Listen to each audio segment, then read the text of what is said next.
I am here with my good buddy Stew Herrera, and I've known Stew for a while, and I'm going to tell you the story of how I met Stew. Stew has been involved in radio here, in rock radio, KLOS and KNAC before that, and so I feel like Stew, you have a really unique perspective on music and also on the state of radio. And we don't have to get into an entire discussion on the state of radio, which I know is never great, especially nowadays. But I want to Sad talk. mention the party that I met you at to start our Yeah, conversation. So yeah, we were at a Mike Gurley holiday party, right? that's right. Mike Gurley, for those of you who don't know, is a wonderful guitar player and singer with the band Dada, and also on his own with his own projects, Yeah, Butterfly Jones, the Nightcaps. nightcaps And so the and two Michael most Burry. important things that happened that night, one, I met you, which is awesome. And two, Mike Gurley got up on guitar and he sat there and he played standards, jazz standards. Now he'd been playing jazz, but I hadn't really heard him do that. And I remember he played and sang Embraceable You, an old standard. And Oh, I'm watching him going, man, that's it's a tricky melody. It's not the kind of melody you'd hear in pop and rock. It's got very unique uh, fit over the chords. And I remember thinking, that's probably why he is such a great melodic singer and writer and so great with his pitch and notes is because he's singing this very rich material. So around that yeah. time, I'd started playing at the Valley Ragtime Stomp and I started to learn standards, which I had never touched before. And now I've gone through years of playing standards and it's helped in that same way. But I remember that was the light bulb moment, I would also point out that the other important thing that happened that night was you actually sat down at the piano that night and played your own standard, and that standard was "The Trooper" by Iron Maiden, and that was like, I was already like, who's that cool cat over there? He's rocking some hair I and felt he like looks like a if I do rocker. that, somebody's going to walk over and be like, I got to meet you. Yeah, and I'm Stu, like, hey man, you're my guy. What's up, bro? You're and, playing the Trooper and on now, piano? and now we've seen Iron Maiden together. Yes, yes, yes, we have. But anyway, not to, divert you too much. But yeah, man, Michael is a monstrous player Yeah. and I mean, I couldn't even, I'm not equipped to even articulate, what it is that he's got, but his rocket sauce is a never-ending full bottle all the time. He can seemingly do anything, and we are so lucky that we know about him and we have enjoyed the fruits of his labor for many years. Yeah. And How did you meet him? How yeah, did you meet and, Michael and Gurley? it's a shame that he's not a bigger name. How did I meet Michael? Michael came in to KLOS and on Mark and Brian show. That's how I met him. But I already knew. I came in late on Dada, and it was El Subliminoso. Yes. And the single had come. Well, I think the first single was like um, uh, class of uh, class of 2009, maybe. Which is my least favorite song on that record. Or one of it. It wasn't class of Spirit, 2009. Two But Spirit of anyway, it doesn't Spirit matter. Spirit. The single was out, and I was like, "Wow, that's different. That's really cool." And I think I jumped into the whole album, like, "What? This is amazing!" And then they came in, and I was like, just taken, like, really, all right. So And yeah, then that album got lost for years, and finally it's back on streaming, and maybe we'll get a vinyl release or something. that would be nice. Yeah, Yeah, I have my original. I think I may have more than one IRS copy of El Subliminoso. nice. It's hard to pick one favorite for me now, but for a long time that was my favorite record. Same, same. Yeah, And a great band if anybody has not listened to Dada. So, Stu, let me go back. You grew up in Southern California, yeah? Orange County, Buena Orange Park, County. Anaheim, So, Fullerton.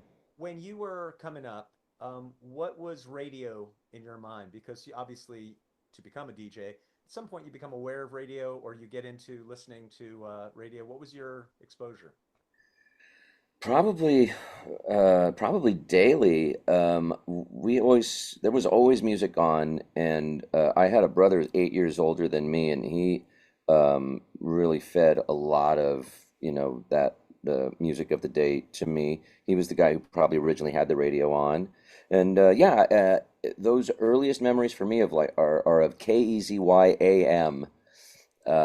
And I don't remember all the DJs, but I do remember Wolfman Jack was on it. And yeah, all of the rock-oriented pop music that was coming out, during the early mid late 70s. Um, I was born in 68, so I would say I know for sure by like 73, I was into it. I got a little transistor radio for Christmas from my uncle one year, and I have it in my brain that I was 5. Okay.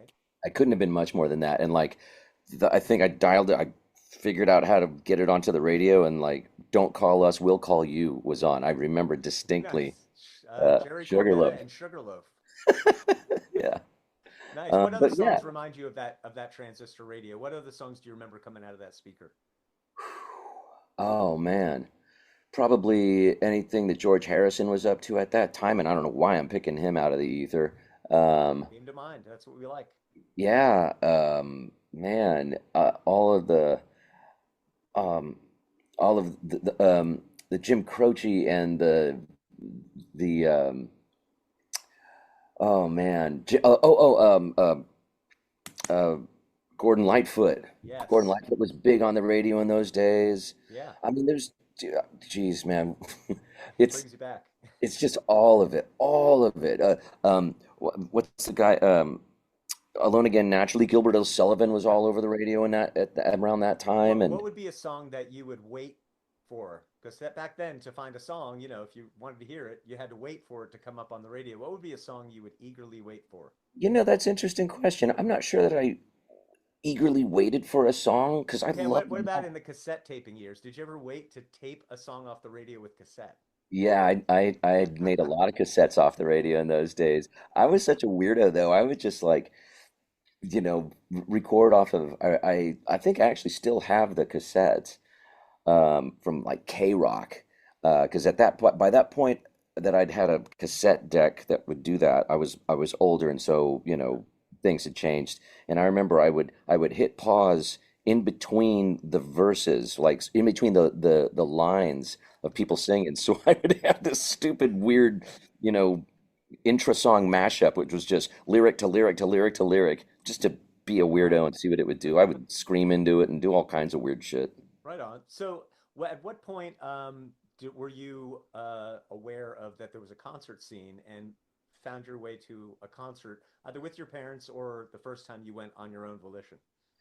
Yeah, the first, well, I'd been wanting to go to concerts probably for a while, but the first concert you know, had to go to, and somehow I was allowed to, because I was getting in a lot of trouble those days. I wasn't allowed to do a lot of stuff. Mom and Dad had a Tight iron grip. grip on Stew.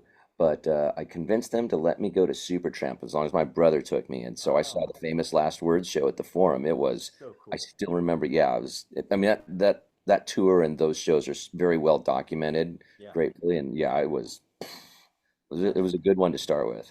Yeah. When so obviously people outside of Hollywood. I grew up in Florida. People know there was this Sunset Strip scene, and that a lot of those bands started up really early '80s after the new wave of British heavy metal started coming over. Yeah. Um, I'm sure at that age, being into rock and roll, some of those bands coming over in the pre-MTV days might have hit your radar. And I'm curious as to how the Sunset Strip scene kind of came on your radar as a local. Yeah, I don't think I really realized what was going on. I kind of, the phrase behind the orange curtain is kind of overused and meaningless today, but it had real meaning back in, I graduated high school in 85, and as soon as I got a car, I wanted to go explore. I Yeah. wanted to go see what was, let's go up Wilshire Boulevard, or I'm not Wilshire, let's go up, uh, um, oh, whatever, one of the streets, Whittier Boulevard, Okay. and let's see where Whittier goes. And my buddies were like, dude, you're no way. Like everybody that I in my neighborhood and my buddies from high school were like, they thought I was nuts. They're like, dangerous. I don't know. I, I don't remember what was going on, but whatever. The news always reports the worst stuff. It's like, don't get your, don't get your marching orders from Connie Chung. Right. Let's go. So anyway, I drove up there, and then I think I spotted, the mayhem on Sunset Boulevard. I'm like, what is this? Yeah. Within a couple, 2, 3 years, I got a job working at the Troubadour. So I was, but the Troubadour is, not even.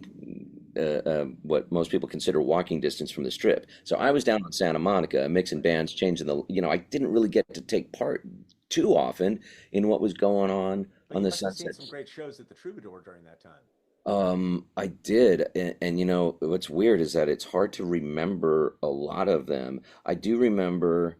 Let me just pick one out of the Christian Nesmith, Mike Nesmith's son, Really? had a band called Off that were incredible, at Wow. least in my memory. Yeah, they were Yeah. on it. They were really good. Pardon the pun. Yeah. Um, and gosh, who else came through? A lot of metal bands. Law's Rocket put on a pretty fun show. There was a band that came in many times called Creature that was a big deal at that time. What happened to Um, them? their drummer is making a noise still. Johnny Lust is going by, maybe he's still going by Lust, and he's in Vegas banging away, All right. flying the flag. Funhouse was another band that was making a big noise at that time, and I was just like a week or two ago at Rhino Bucket at the Whiskey, and Okay. their bass player is the cat from Funhouse. I Okay. met him. That might have been like the first or second night I ever worked at the Troubadour. Those guys were on stage, and they Wow. were they were really cool guys. Was there ever a show at the Troubadour that you remember where a band that you didn't care about or didn't know or had dismissed came in and kind of blew you away or made an impression? No, not really. I have to admit, I was on staff at the Troubadour for like maybe 8 months, I think. Gotcha. And so they were great times, and I learned a lot and saw a lot. But I don't remember a band that I'd already formed an opinion about, coming in and changing my mind. So what about Certainly that up not. on the strip? Like when you started going to those clubs that were up there and seeing bands, were there bands that either you had discovered the record and went to see them because you knew the music, or bands where you walked in and were like, "Oh my gosh, these guys are great." That happened so many times. I've always, yeah, I've so many bands have made a fan of me just by like, wow, going to see him. There were, gosh, and I'm struggling to think of one. Shoot, I think maybe the first time I saw Faster Pussycat, I didn't really, or well, I hadn't got it until I saw them. Gotcha. And they were great, but that wasn't in a club. But that was at a show. Yeah. Um, yeah, it's it should be a lot easier for me to name those episodes because right now I'm just coming up with the one where I was thinking I don't really like this band, but I'm going to see him, Right. and I don't want to name the name.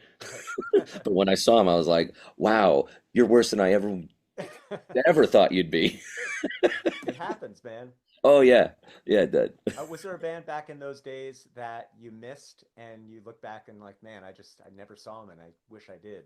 Well, I missed the original years with David Lee Roth. Hmm. Didn't get to see Eddie with Dave on stage until what was that, 2007, the Yeah. first reunion show. Right. Yeah, before Different Kind of Truth came out.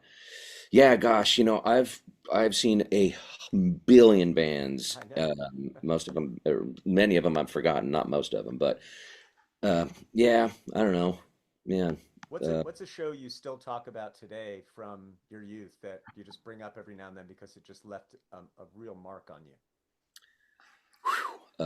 gosh, that happens a lot. The first time I saw Iron Maiden was on the Power Slave tour. That was a powerful experience. I remember Twisted Sister opened up, and I was, you know what? This answers your previous question. I was like not into Twisted Sister. I don't know. I had a chip on my shoulder about them. I brought eggs to the show. No. I was prepared. Like, please forgive me. I was 14. What was I? Old enough to know better, but Yeah. dumb enough to not care. And they're like, oh my God, I did not even touch those eggs. I brought them in a bag and I just left them in a seat. Like, there is no way I'm throwing anything at that stage. Those guys are killing, or they're kicking ass. And that dude, D. Snyder, will come up here and kill me if I throw anything at him. But anyway, yeah, the Maiden show was a big one. Golly, man. Where were you seeing shows in Here's a good one. Um, the first time I saw Blues Traveler at the House of Blues on Sunset, Yeah. I was just there. I was interested in a girl who was at A&M, and we were out on the balcony outside, talking, and the show started, and I was, marginally interested to see them. I figured I'd go in, in my sweet time, Right. and we're talking, and I hear what's going on inside, and I keep getting distracted, and finally I was just like, I'm sorry, I gotta go in there. Like, it sounds like Yngwie Malmsteen learned how to play harmonica.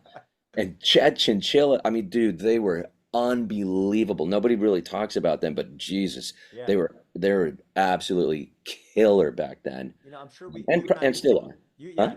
you and I could put together a list of bands that, you know, whether or not they could have been huge, for whatever Yeah. reason, had that one or two albums and fell off. When I was talking to my buddy Mark Ferrari about Badlands, a band that, Oh, you know, just for a moment, oh my God. filled with Yeah, promise. I could go on about Badlands for a while. What are some other bands from 80s into early 90s that you still have the record, still listen to it, still lament that that's all you got, you know? Man, you're putting me on the spot Of here. course, of course. I know. I'll give you one that I not everybody knows. Do you remember a band called Catmandu? Oh yeah, man. Sure, Dave King. That was Yeah, yeah, the they way were you make killer. I me saw them. feel. I saw them at the Troubadour Okay. after I'd already left, and I think that's maybe like the one and only time. One of the biggest concerts that I just missed, and it killed me inside, was Maiden on Pizza Mine, where it Yeah. was Fastway, Saxon, and Maiden. Like that is a show Wow. to, and I was probably on restriction or Ah, grounded or something. tricky. Yeah, um, that was a good one. You know, Gee, Catmandu at the Troubadour. That's pretty cool. yeah. Yeah, no, sometimes, I have like just a special place in my heart for certain records, and maybe it was when they came out, like Collision, Thank you. you know? Yeah. I love the Collision record. I have a I kind of dip into my CD collection. So if you don't have the Collision CD, I don't think you're going to be listening to Collision. It's way out of print, and I'd be pretty surprised if it came back to print. I don't Well, know that yeah, there's a on my when my house burned down, which whether people out there know or not that happened, I lost all yeah. my CDs, and I've collected my records for Yeah. the most part again, but CDs I don't even have a player Yeah, anymore, they're tough. Well, if you need a copy of Collision, I know I got I one might. somewhere. And I the also have follow-up, the one with the wheel, Course. you take Yeah, back the wheel. Wheel. Yeah, Course is the name of that record. Of course. And somewhere I have that too.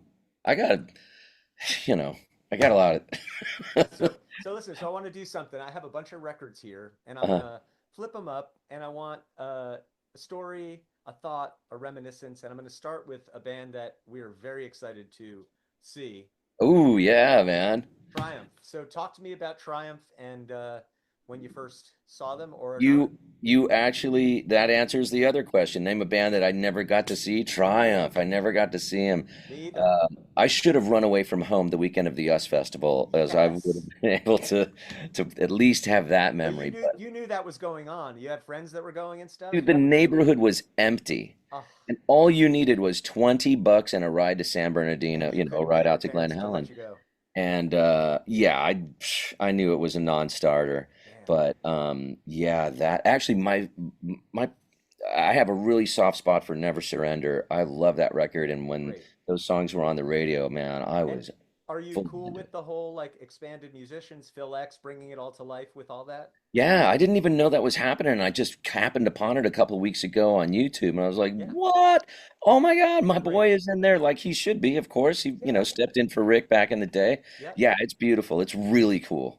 And it gives the music like the treatment, and the guys in Triumph, I'm sure they could do it as a trio, but to Yeah. flesh it out, to have Phil X come in and sing those high harmonies and stuff, just Yeah, absolutely. No, so it's great. I'm gonna bring up a couple more records here. Let's talk about Mr. Squire here. Yeah, man. Sh- People don't realize how huge Billy Squier was. Yeah, Shea Stadium, dude. I mean, he sold out Shea Stadium in the blink of an eye when he amazing. was, hitting it, right? And He's kind of fallen off the radar. He doesn't tour really now.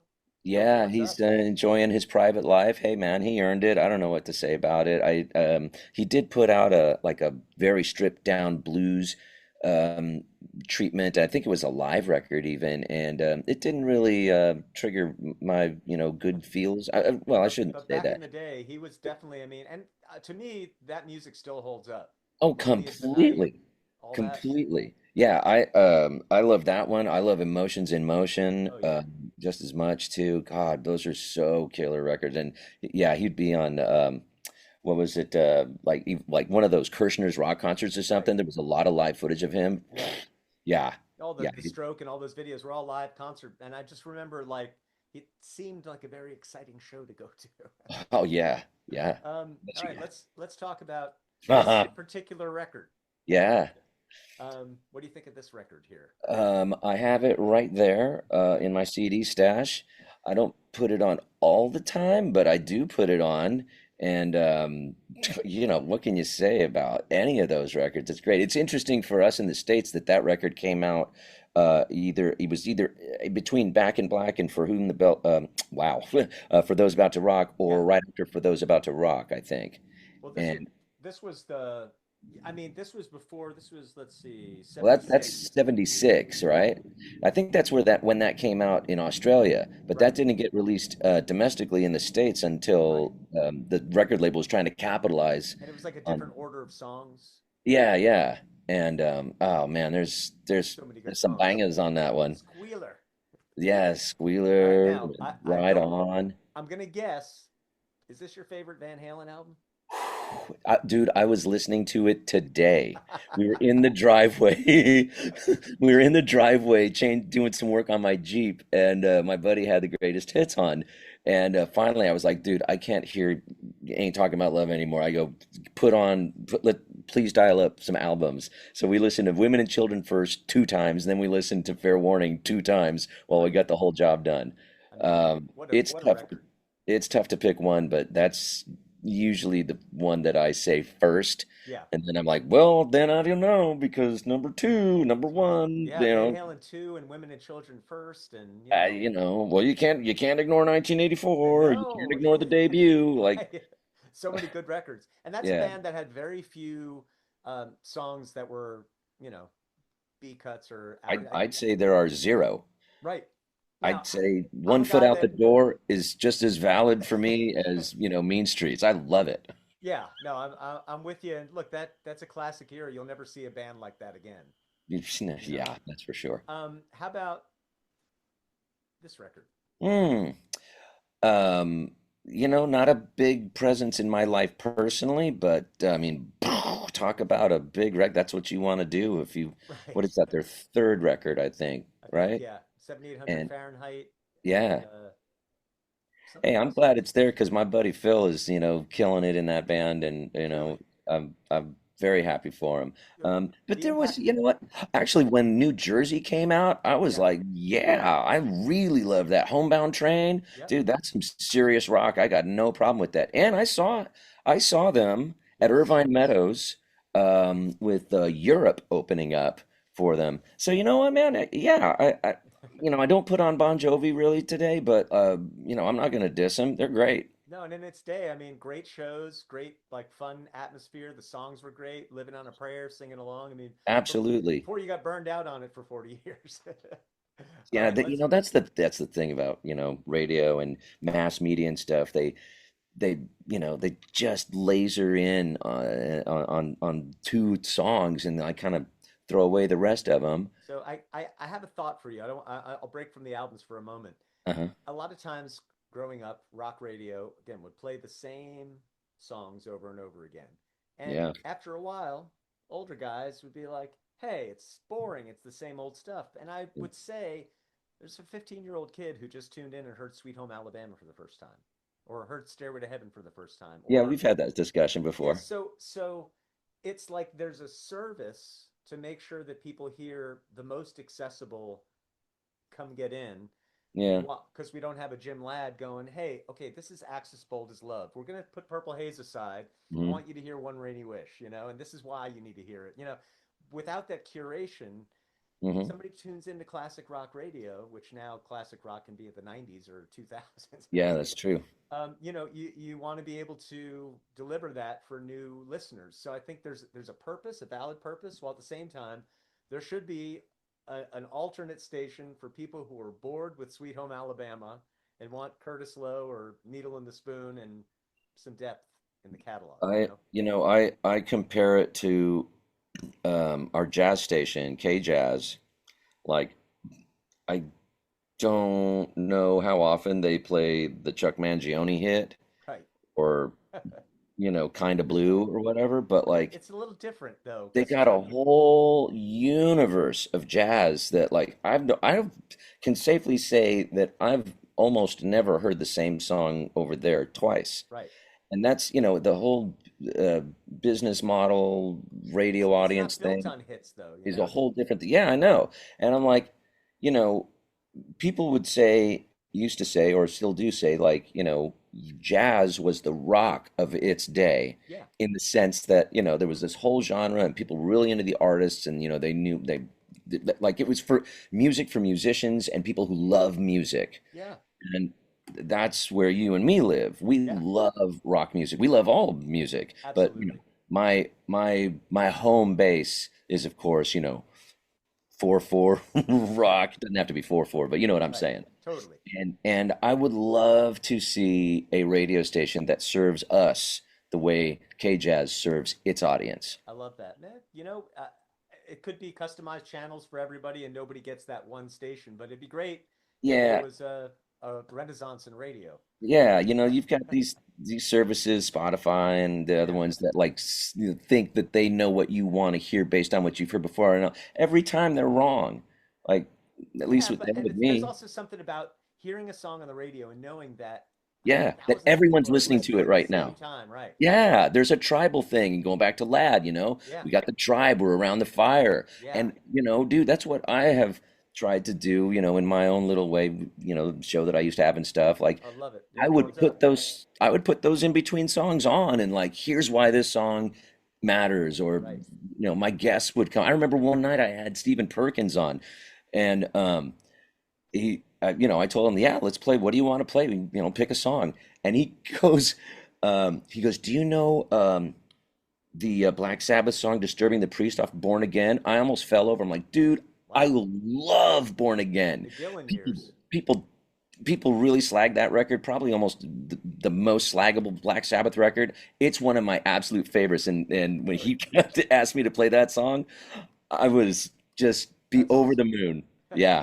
So we disturbed the priest. So let me ask you a quick question. So Jane's Addiction, I feel, was a very pivotal band that doesn't get the recognition for kind of opening a door that not every band could step through, but definitely being very influential to Yeah. certain bands. And a lot of the metal bands, they not only couldn't get through that door, but once the Nirvana door opened, you couldn't change too much. You lose Yeah. what you were, and if you stayed the same, it seemed almost clownish compared to that the grunge Yeah. stuff coming in. When did Jane's Addiction come on your radar, and did you realize at the time that they were important? I got a copy of Nothing's Shocking in 1988. And yeah, it was like nothing else that I had heard. I didn't know what to make of it at first. Yeah, I had some friends whose opinions I really valued, and they were singing the gospel. And I'm like, okay, what am I missing? Let me put it on again. Like, I listened to it a lot. And yeah, it finally caught with me. I didn't recognize it that it was going to like change the game for so many musicians the way that it did, but I right. loved it. I remember listening to it on a road trip with my with my mom and dad, and mom was asleep, and um, I forget which song it is that starts with Perry or somebody in the band saying everybody's so full of shit. Yeah. My dad heard it and he's like, that guy just said everybody's full of shit. I'm like, yeah, dad. Yeah, is he wrong, Dad? They are. And Taylor Hawkins, we have an interview with him. Gosh, who was he even talking to? Somebody on KLOS. And for him, like he really loved Jane's Addiction because for all those same reasons, he's like it was just so stagnant and stale and getting cartoonish and comical. Yeah, And Jane's Addiction just came in and bang, just blew the door down and yeah. made things interesting and unpredictable. And So, but before that happened, let's talk about a few bands that were very important and maybe now in the popular sphere don't we talk about like when we talked about Bon Jovi Uh-huh. or Billy Squier, how big he was back then. Yeah. People don't realize now, and the music still sounds good, but the importance has left us a little bit. So, how about some Oh. Scorpions? Oh man, I love that record so much. It's a little goofy. A couple of the songs like Bad Boys Running Wild is a little cringy lyrically, but I'll take dude, that over Hot Dog and a Shake. yeah, yeah, maybe. But geez, I remember that record came out, man. It was massive, and the Massive. first track out of the gate was "Rock You Like a Hurricane." I'll never forget. I was listening to it was probably Lad. I was listening in my room in Fullerton, and that song came on, and like, whoa! I mean, That guitar. I was such a fan already, Yep. and like, you know, bracing myself to like, oh. Is this, please Would don't you, disappoint me. if you were to try to put a top 20 guitar riffs of all time, like opening guitar riffs, Mm. would Rock You Like a Hurricane make it in there? I'm not sure if I would think of it to put it in there, but the moment that somebody said it to me, I'm like, oh shit, this is going to be harder than I think. I'm going to have to change my list because yeah, So, that is a line in the sand. so I'm going to give you a record now that has, to me, one of the top 10 or 20 great, great guitar openers. And that Uh, would be oh, lay it down, dude. You KNAC. can't, I mean, how can you touch that? I don't know if that riff is Warren's or Robin's, but like, I think it's Warren's. is it? I Yeah, think so because I remember in the video, I think it's him playing at the beginning. dude, Warren doesn't get the credit, you know. I Absolutely. love the lore of, and it's not even talked about Rat versus Van Halen, and we can go into that, but it's immaterial to the to Right. what you're bringing up right now. Right. Yeah, that riff and that song are so perfect, Yeah. and yeah, it's just When in your face. when did you first hear or see Rat? It was a long time before I saw Rat. For some reason, I didn't get to see him in their prime. Um, man. Yeah, I had a sister who was in love with Stephen Pearcy, so I had to take her to Rat every single time. Oh yeah. So Yes, you I saw saw. them in their yeah? Yes, I saw Rat a lot of times. Rat and Poison, Rat and Bon Jovi. All Wow. the different packages that would go out. Some of them would Sure. come to you with different openers. Yeah, Like yeah, yeah. in Florida, we had a great place called the Hollywood Sportatorium that was like way out in the middle of nowhere. Now it's all paved and apartments and stuff, but Yeah, you used to naturally. drive like miles out into the Ah, Everglades, and there was this old airplane hangar of a building. yeah, that's another answer to that question. Who did I miss in the heyday that I wish I'd seen? Yeah, absolutely Rat. Whew, what a So crowd that must have I'm been. gonna keep the albums coming. Okay. Oh, yeah. I haven't listened to that one in too long. I need to put Draw the Line on. It's a good one. Yeah, Bright Light Bright, and obviously Draw the Line oh my God, Kings and Queens. Why Yes, did no one plays that? great song. It was on their greatest hits. I mean, they knew it Yeah, was I big. know. I used to play it. Yeah, for sure. Yeah, If they had that obvious, early period, and then they had the kind of falling off Lightning Strikes, which is still to me a great I song. love Lightning, Gun with Mirrors, and Rockin' a then they Hard had Place. the Yeah, hits that brought them back, right? yeah, yeah, yeah. It's Where all good. did you see them early on in the day? The first time I think I saw Aerosmith on either Pump. Oh no, no, no! I saw Done with Mirrors. Oh, okay. I saw the Done with Mirrors show out in at a place called the Orange Pavilion that's like out in San Bernardino Riverside or something like that. Y&T opens There you go. 1985. Dude, the Yeah. crowd was absolutely crushing itself to death in front of the stage. At one point, Tyler had to stop the show and say, "You guys, no wonder we can't hear you. You can't make any sound because your lungs are all squashed." He's like, "Take a few steps back before fire marshal calls the show." Oh yeah. Yeah, it was nuts. It was a really killer show, and that was powerful stuff. And they could have taken themselves out with all the issues that they had, and it's kind of amazing that they're still they came back and then had a really long second career almost.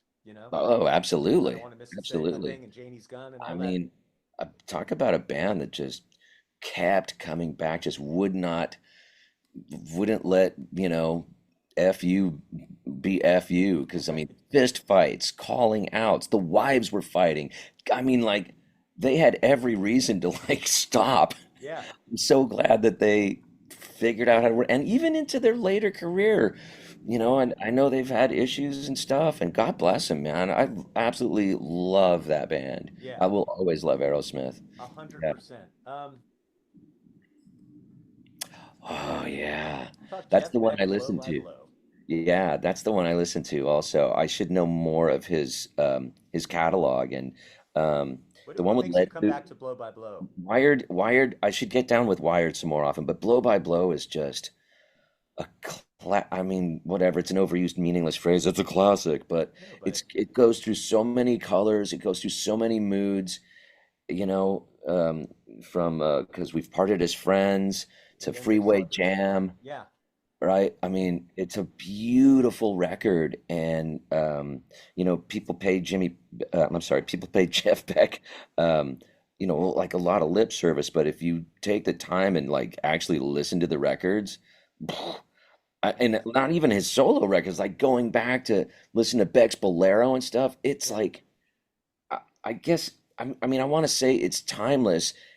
It is timeless Yeah.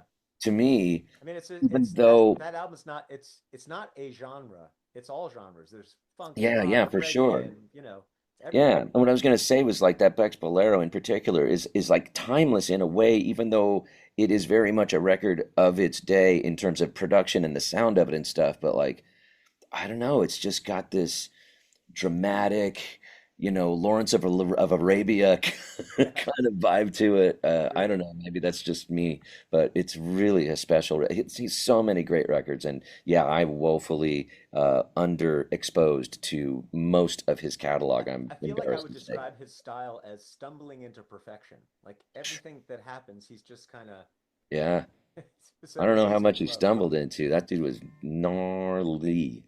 No But pick. yeah, no, right, no Yeah, pick. and like and even the way that he would finger his strumming hand, Yeah, very unique, just super unique. unto himself. Yeah, agreed. Unto himself. Like there's nobody like him. Nobody. Gonna take a left turn. uh, How about that record? yeah, that's I should let me borrow that. Oh yeah, you definitely should borrow this. I love this record and Yeah, the drumming on it especially is very tight. right. I'm gonna take a left turn into comedy. Were you a fan of Mr. Steve Martin? Yeah, that's somewhere I have a CD that was made for me. And it features, and the reason it was made for me was because I was going through a very angry time in my life. It was just everything. Like, I don't know. I was under a lot of pressure. Who knows? Here's a CD you can put on, and it's chock full of Steve Martin, and it worked. It worked. And people don't know, I mean, people know him as a movie star, but when he was a comedian in the Yeah, 70s, he mm, was a huge, huge celebrity. He's probably the first massive. like giant comedian. Yeah, Uh, yeah. Never seen people just don't know that, but I his records, assume that comedy is not pretty, and that one, yeah. and are platinum albums. I'd be surprised if there's certainly got to be gold Oh records, yeah. I would Oh think, yeah. at Sold least. tons. Yeah. Um, Another band we're excited to see reunite. Yeah. I got Um, my tickets. do you have a go-to like favorite Rush record? Does it change? It Um, changes. It what's changes, and it surprises me too. So, you you would not be wrong if you'd expected me to say the obvious thing, which is moving pictures, because it still holds up. It's just so satisfying for all the right reasons. But you know what, the other record that I fucking love, and I sometimes I used to wonder why, is Power Windows, man. I love That Power Window. I'm so glad you said that. Yeah, that cold, icy album is really something different. And I know that there was some friction in the band around that time because Alex didn't think he was kind of, getting to play guitar for it. But There's man, tons of great guitar on that record. When you there is listen to tons of great guitar on that record. I'm like, I don't know, man. If the disagreement fueled what's on that record, then great, fight a little because yeah, yeah, I that think it's their album is. most underrated record. I'd agree. I don't know. There's a lot of underrated Rush records, Yeah, And but I'm not fun into too. all of them. Yeah, Presto doesn't always get talked about in the best light. Roll the Bones, but there are great, great moments on all of those records. yeah, And but yeah, obviously the Hemispheres, the day the first record with John Rutsey, yeah. Love that it's record. all good. It's And it's Rush. I feel like Fly By Night is a record I return to a lot. Yeah, Beneath, Between, Behind, and By Torn, Snow Dog. an anthem, and Making Yeah, Memories, one of my favorites. That they never play live because it has acoustic and slide. And I don't know, yeah, maybe they'll bring out extra musicians and do deep cuts like Making Memories and Cinderella Man. that'd be great. Oh man. Played, Um, go deep on 2112. Yeah. so speaking of going deep, talk about one of my favorite metal records right here. You can talk about that whole record. I I can talk about House of a Thousand Pleasures and Flashback Heart Attack. I great. should know, I own that record based on your recommendation, You should put that and on. I need the CD. I am embarrassed to say I don't have a functioning turntable over here We're gonna at work it out for you, brother.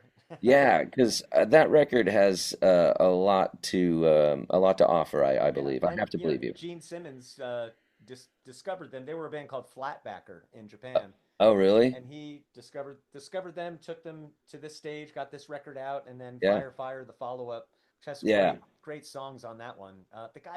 The tone of his voice, just was epic. Just like yeah, there was that grit to it that yeah. That was a I good find, Gene. I liked them better than Hurricane. That was my Japanese metal. Oh, But really? now I'm going to bring up an album to you that I feel is one of the great debuts. Oh, yeah. Another record you're more equipped to talk about than me. I know that title track, and there's a big hit on that record. It's which one is it? Everyone's Ten a Thousand Star Lovers. and 10,000 Lovers. Ten Yep. Thousand Lovers is on that record. Yeah, yeah, And yeah. Man, Child's Play. we played that to death at KNAC. 10,000 Lovers. Yeah. That's, Yeah, I mean, that guy, the stratospheric vocals, that was at a time when every guy who could, it was like a contest to see who could sing the highest. yeah. And nowadays it would be hard pressed to think of that as being a thing again. No. Guys singing stratospheric But you know rock. what? If they put that band together and brought it around, people would go. Yeah. I was at the whiskey not that long ago. Oh shoot, what's the guy's? He was never really on my radar. Oh, and he's got short hair and he's shit. Well, anyway, that kind of music has an audience, and they will. I mean, you're not going to play the forum, but No. you want to play to several, like a Well, packed, the sold out Monsters of club. Rock cruise and those kind of things definitely Yeah. reunite people that, Steelheart, that's what I'm trying to think of. Steelheart. I oh saw yeah, Steelheart I don't know, last year at the whiskey. It was you couldn't move. Yeah. Sweet Electric Love Child. Great song. What are some albums that I like asking this question, that you acknowledge have terrible production, but hold a place of nostalgia for you where it's eminently listenable?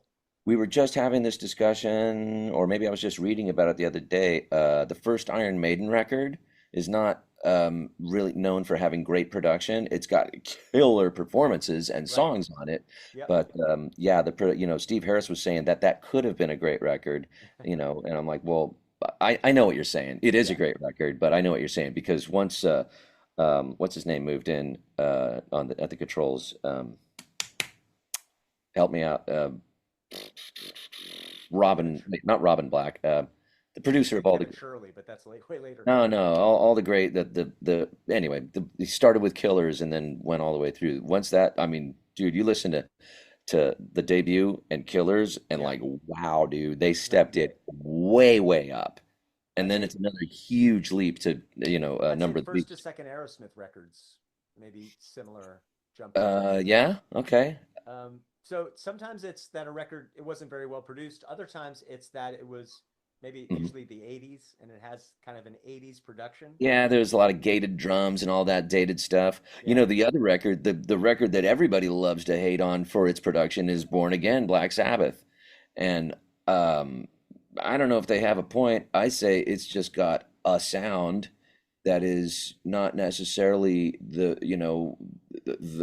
first hook that gets you, but Right. I freaking love that record. They're talking about like, remixing that record, and I'm all for it. Yeah. Yeah, do it.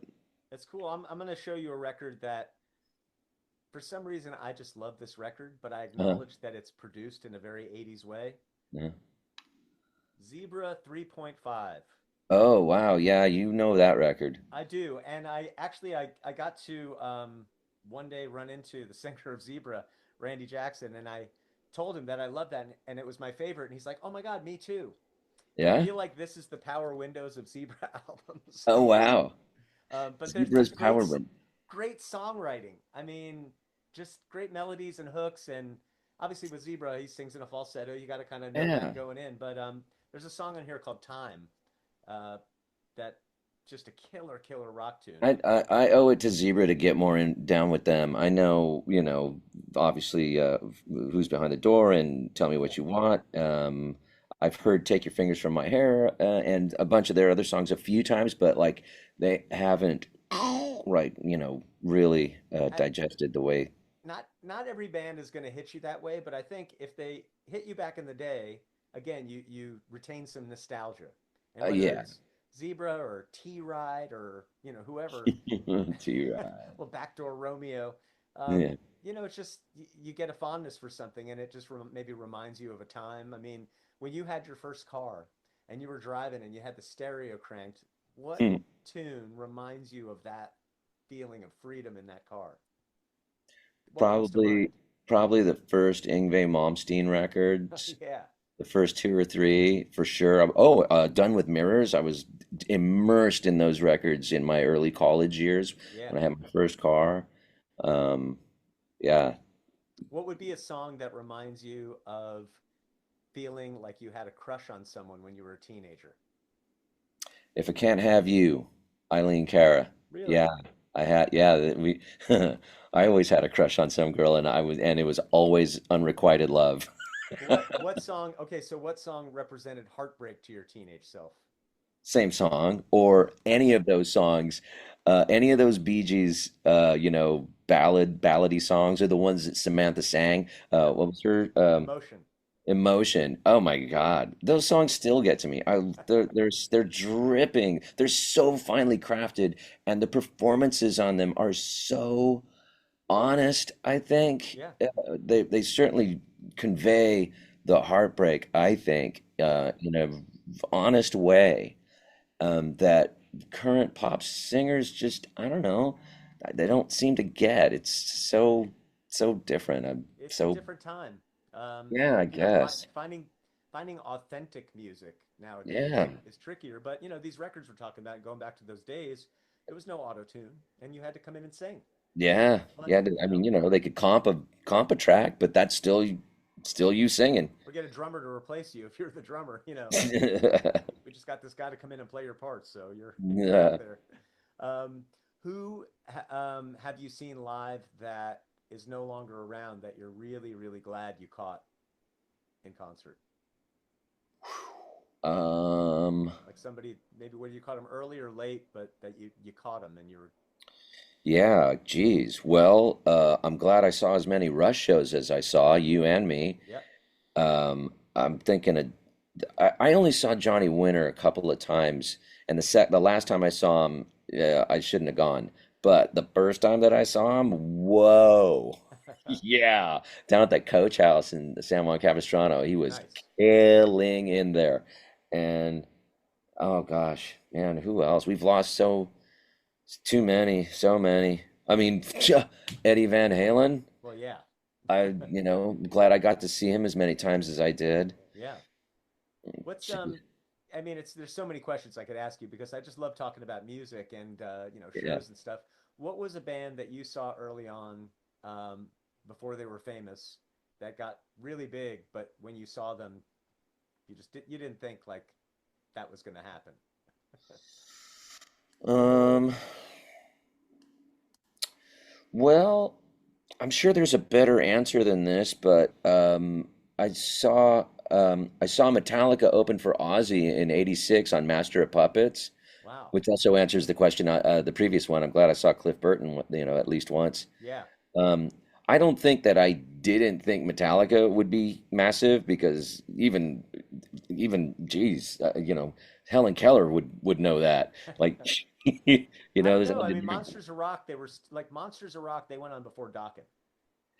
Yeah. That was 88. Yeah, yeah, that was 88. So that was probably the second time I saw them was so the first one was um Ultimate Sin, unbelievable. Another situation where it was GA in the front and like you couldn't breathe and I was in the front row. Yeah. And then yeah, that Monsters of Rock show was another show I almost like, bodily injury was just a hair away.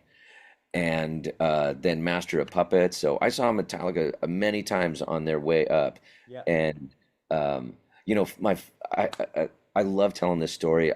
I never hear anybody else tell it, but when they came out for the Black album, Yeah. I think it was like six. I don't forget how many shows were sold out at the Forum, and they were played in the round. And KNAC set us up, me and Dangerous Darren and a few others of us, like with really close tickets. But that's not important. What is important was that, you know, there was all this controversy. Has Metallica sold out? This Right. song is too accessible. Where's the, blah, blah, blah. And like, I don't know if Kiss FM was dabbling in playing it, but I think they might have been. So anyway, lights go down, the crowd goes nuts. Out walks Metallica. First song out of the gate, Enter Sandman. What? Oh my God! Boom, killing it. It's just the place is like on the verge of exploding when the song is over. Right? They take a beat. Hetfield walks up to the mic and he goes, "Okay, there's the big hit. If that's the song you guys came to see, you can get the fuck out right now." Right. I've never That's never awesome. heard anybody say anything close to that in a You want the show. bandwagon fans, you know? Telling people to get out. If you're a bandwagon fan, there you go. Bye. Yeah. Good night. That was awesome. Have you seen any like accidents or mishaps happen on stage at a show to a band member or audience member? Oh, were you Um, at the Iron Maiden San Bernardino show? Was I there with you when on they kept shutting Ozfest? the PA off when it was Yeah, Ozzy? Ozfest. No, I heard about that. Oh, I was there. They like at first, I believe Kelly went out and was throwing eggs on stage at Iron Yeah. Maiden. Yeah, you Um, don't want to cross the Osborne family. no, I think it was that Bruce had made a comment about not needing a teleprompter. Yeah, which was a dig at Ozzy. It was, And yeah, and Roger he Waters is learning that lesson right now, I think, too. yes, he is. But so they Kelly threw eggs on stage from down in the pit, which sucky. And then Sharon had somebody show her where the Yeah. entire switch for the stage power was. She kept shutting the power off mid-show, mid-song. Like, oh my God. I love that stuff, man. Yeah, that were you at the Maiden show where Bruce slipped and fell next to the drums? It No. was like, the stage had two risers on either side, and he Yeah. ran and like slid and then went over and was just lying next to the drums, like not moving for way too long. And the guys are jamming, looking at him, and they pull him off stage, and he ran out a couple minutes later. Like, what the hell? I'm sure I have. I don't.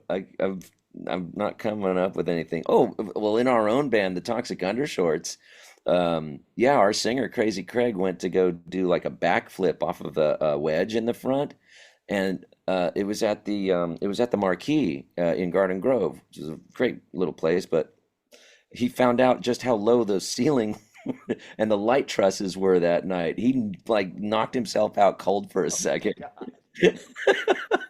I want to say I saw a Jafria show Oh where wow. Craig Goldie did a flip and slipped and fell. It was at an outdoor water park in South Florida called Atlantis, the Water Kingdom, and they That's the played. thing about playing water parks, there's Yeah. a lot of suntan lotion and water. Yes. You're Well, so I love this chat, and we could do this like an hour every week and yeah. catch up. But I wanted to get to talk to you because I love going to shows with you, and we always talk about music and have a love for We music. can oh yeah, we can always have that discussion as equals, and I've Yeah. always got something to offer and you've always got something to offer. It's great. I hope this is well received by whoever the audience is supposed to be. Well, we're gonna see out there. I mean, I love having Yeah. these kind of discussions, and I'm gonna open. the gates to more, and also do a lot of stuff of going through album credits and talking about the people Mm, playing on the different records or cool. producers and stuff. So Right on, man. that's an important light to shine, you know? Well, I'm happy to come back anytime, man. I think it's great. By the way, props on the coconut teaser shirt. That's going back. Gosh, Uh, so did you go to all those clubs back then, the Gazaris and all them, oh or yeah, man. I didn't get to go to Gazzari's too many times. I did go in there at least once because I remember being there. But I went to the teaser many times, and the Roxy, the Whiskey, yeah? Viper Room, the Central, as it was called before, the Viper Room, and obviously Did you go to the Troubadour. country club up in the valley? Yeah, I went to the country club a couple of times. Never made it to the Starwood, but try to get around and Yeah, see all these great rooms. that's awesome. That must have been such a great time to It be there. was, and it is. It's always great. In fact, we need to bounce because I'm going to the Whiskey tonight to see Bullet Boys. Well, all right. Well, smooth up in you, buddy. Thank you so much for being here, and I will talk to you soon, all right? Talk to you soon, bro.